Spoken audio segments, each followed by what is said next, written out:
आज मी आमच्या आंबळेगावच्या डोंगरामध्ये गाई चारण्यासाठी घेऊन आलेलो आहे। हे तुम्ही बघू शकता, अतिशय दाट आणि समृद्ध असं जंगल आहे।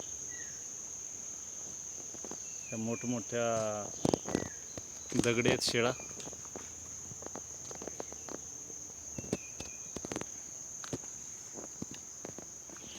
तर महत्त्वाचं मला काय दाखवायचं आहे, अतिशय एक दुर्मिळ गोष्ट मला आज पाहायला मिळाली, ती तुम्हाला दाखवतोय।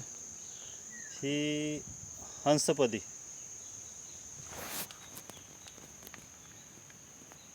ह्याला हंसपदी काय म्हणतात तर ह्याचे पानं बघितलं तर हंसाच्या पायासारखी पानं असतात, म्हणून ह्याला हंसपदी म्हटलं जातं। ह्याला सीतेची वेणीसुद्धा म्हणतात। तर ही वनस्पती अशा ठिकाणी ते सपाट जमिनीवर कधीच येत नाही।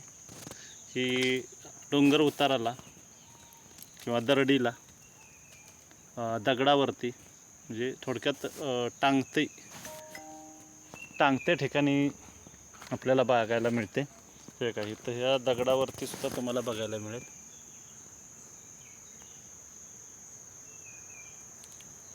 तर हीच वनस्पती आज मला एका वेगळ्या ठिकाणी बघायला मिळाली। हे तुम्ही बघू शकता, जंगलात पडलेल्या वाळलेल्या झाडाच्या फांद्या, त्याच्यावरती हे कवक उगवलेलं आहे। त्याच्यामध्ये चमकताना आपल्याला पावसाचं पाणी साठलेलं दिसते। तर इथं हे कवक दिसतंय, त्याच्यामध्ये खोलगट भागात पाणी साठलेलं आहे आणि त्या कवकामध्ये ही हंसपदी उगवलेली आपल्याला पाहायला मिळते।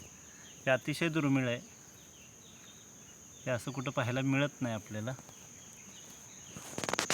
हे मी सुद्धा एवढ्या वर्षामध्ये पहिल्यांदा बघतोय।